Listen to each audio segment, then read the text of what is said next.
কি হলো বুড়ি? তুমি আজকে হঠাৎ আমার বাড়িতে? কিছু হয়েছে নাকি? হ্যাঁ হয়েছে। আমি আপনার কাছে বিচার নিয়ে এসেছি। আশা করছি আপনি আমায় ন্যায্য বিচার দেবেন। আমি কখনো অন্যায় বিচার করেছি? তুমি বলো, তুমি কি বিচার নিয়ে এসেছো আমার কাছে? বলো তুমি।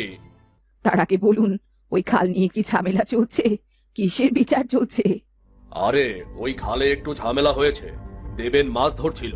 সিধু যখন মাছ ধরতে গেল, তখন দেবেন বাধা দিল। এই নিয়ে একটু ঝামেলা চলছে। ও, তাহলে এখানেও দেবেন বাধা দিয়েছে? এখানেও মানে? তোমার সাথে এমন কিছু করেছে নাকি? হ্যাঁ বাবু, আমার সাথেও করেছে। আপনি তো ওকে ভালো করেই জানেন। আমার রোজগারের কেউ নেই।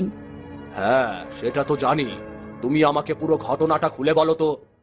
আমি শাক পাতা অথবা খাল থেকে দু একটা মাছ ধরে সেইটাকেই দিন কাটিয়ে দিই। আজ যখন মাছ ধরতে গেলাম, তখন দেবেন আমায় বাধা দিল। দেবেন তোমাকে অযথা বাধা দিল কেন? তুমি কি কিছু করেছিলে নাকি? বলো তো। না তো, আমি তো কিছুই করিনি। আমি শুধু মাছ ধরার জন্যই খালে নেমেছিলাম। আমাকে দেবেন শুধু বাধাই দেয়নি, অকথ্য ভাষায় গালাগালও করেছে। কি বলছো? ওর এত বড় সাহস যে ও এতটা নিচে নেমে গেল? সেই জন্যই তো আপনার কাছে বিচার দিতে এলাম। ও বড় অহংকার করে বলল আপনি নাকি ওর পক্ষেই থাকবেন। সেটা তো সময় বলে দেবে আমি কার পক্ষে থাকবো। আপনি এর ন্যায্য বিচার করবেন বাবু। আমি জানি হয়তো আমার মতো সিধুর সাথে ও এমনটাই করেছে। আমারও এখন সেটাই মনে হচ্ছে। আচ্ছা, তুমি চিন্তা করো না, আমি এই বিষয় নিয়ে যাচাই বাছাই করছি। আশ্বস্ত হলাম বাবু, বিচারের অপেক্ষায় আছি।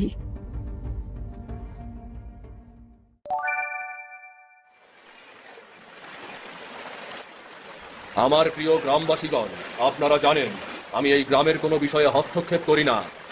এসব কথা না বলে সরাসরি বলে দিলেই তো হয়। তুই চুপ করে থাক, একটা কথাও বলবি না। আমাকে কথা বলতে দে। আচ্ছা, আপনারা তো জানেন এই খাল নিয়ে একটা ঝামেলা সৃষ্টি হয়েছে, জানেন তো আপনারা? হ্যাঁ বাবু, আমরা সেটা জানি। আমরা সেই রায়ের অপেক্ষায় আছি বাবু। আপনাদের জন্য আমি এই রায় নিয়ে এসেছি যে আজকে থেকে এই খাল আপনাদের কারো নয়, এই খাল আমার। এই আবার কেমন রায় বাবু? এইটা তো আমাদের পেটে লাথি মারার কথা হতো। কাল যদি আপনার হয়ে যায়, তাহলে আমরা খাবো কি? সেটা আপনাদের ব্যাপার। আমি এতটা কাল এই খাল ছেড়ে দিয়েছিলাম আপনাদের জন্য, কিন্তু আপনারা সেটার সদ্ব্যবহার করতে পারেননি। বাবু, কিছু কিছু মানুষের জন্য আমাদের কেন ভোগান্তি পোহাতে হবে? এটা তো কোনো সমাধান হতেই পারে না বাবু। হ্যাঁ, এটা তো কোনো সমাধান নয়। সমাধান তো ছিল আমি আমার সুযোগ মতো যখন ইচ্ছা তখন মাছ ধরবো। এটাই তো সমাধান ছিল। হ্যাঁ, একমাত্র আপনাদের এসব ভাবনার কারণেই এই খাল আমি আমার আয়ত্তে আনতে বাধ্য হয়েছি। এখন আমাদের কি হবে? এই খাল থেকে মাছ ধরতে না পারলে গ্রামের অর্ধেকের রুজি রোজগার কমে যাবে। আমি যখন একবার রায় দিয়েছি এই খাল আমার, তাহলে এই খাল আমার। এই খালে আমার অনুমতি ছাড়া কেউ ব্যবহার করবে না বলে দিলাম। এটা তো আরো খারাপ হয়ে গেল। এর থেকে তো আগেই ভালো ছিলাম। আগেই ভালো ছিলাম আমরা। কি করতে গেলাম আর কি হয়ে গেল রে। আমার কথা আপনারা সবাই বুঝতে পেরেছেন? না বুঝলে বলুন, আমি আবার বুঝিয়ে দিচ্ছি। আমরা সবাই বুঝতে পেরেছি। ঠিক আছে, আপনি যা বলবেন সেটাই হবে।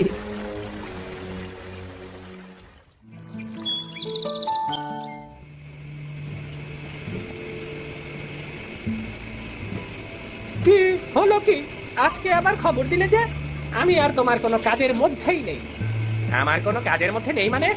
যে কাজের জন্য টাকা খেয়েছো সেই কাজের কি হলো? আমি তো কম চেষ্টা করিনি, আমি অনেক চেষ্টা করেছিলাম। দেবাশিস বাবু তো শুনলই না, উল্টো আমাকে বকাবকি করলো। তুমি যখন কাজটা পারবেই না তখন কাজটা কেন নিলে বলো? আমি কি জানতাম নাকি দেবাশিস বাবু রাজি হবে না? এটা আমার দোষ কি? আমি তো আর ইচ্ছে করে তোমার কাছে আসিনি। তুমি আসোনি আমি দেখেছি ঠিক আছে, কিন্তু তুমি টাকা নিলে কেন? টাকা যখন নিয়েছো তখন কাজটা হলো না কেন বলো তো? কাজটা হলো না কেন? আজব তো। আমি আমি কি করে বলবো? তুমি যখন বলতেই পারবে না, তাহলে আমার টাকা আমাকে ফেরত দাও। জলদি দাও আমার টাকা, জলদি। তোমার টাকা আমি তোমাকে ফেরত দিতে পারবো না। ওই টাকা আমি খরচ করে ফেলেছি। তুমি খরচ করো আর যাই করো, যেখান থেকে পারো আমার টাকা আমাকে এনে দাও। না হলে আমি দেবাশিস বাবুর কাছে বিচার দেব। যাও যাও যাও, গিয়ে বিচার দাও। তারপর দেবাশিস বাবু নিজেই বুঝতে পারবেন তুমি একটা ভণ্ড। ভণ্ড তুমি। তুমি আমাকে ফাঁসিয়ে দিলে তো। আসুক, আসুক, আমার সময় আসুক, তখন আমি তোমাকে দেখে নেব। যখন আসবে তখন দেখা যাবে। আর তুমি এত চিন্তিত হচ্ছ কেন? রায় তোমার পক্ষে যায়নি, সিঁদুর পক্ষেও যায়নি, তাই না? তা অবশ্য ঠিক বলেছ, কিন্তু এখন যেই রায় দিয়েছে তার থেকে তো আগেই ভালো ছিলাম, আগেই ভালো ছিলাম। এটা তো আর আমার হাতে নেই, সবই দেবাশিস বাবুর ইচ্ছা। তিনি যা বলবেন তাই করতে হবে। অগের মূল্য নাকি? আমার সময় আসলে আমি দেখে নেব, দেখে নেব। দেখা দেখির সময় শেষ। এখন এই খাল তোমরা কেউ ব্যবহার করতে পারবে না গো। তাহলে এখন আমরা কি করব? সবাই মিলে দেবাশিস বাবুর কাছে গিয়ে ক্ষমা চাইবো কি? হ্যাঁ, করতে পারো। সবাই যদি একজোট হয়ে বলো তাহলে হয়তো দেবাশিস বাবু খাল ছেড়েও দিতে পারে।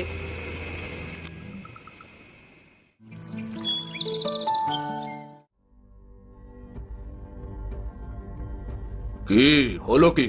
আপনারা সবাই আমার বাড়িতে, আবার কিছু হয়েছে নাকি? বাবু, তেমন কিছুই হয়নি।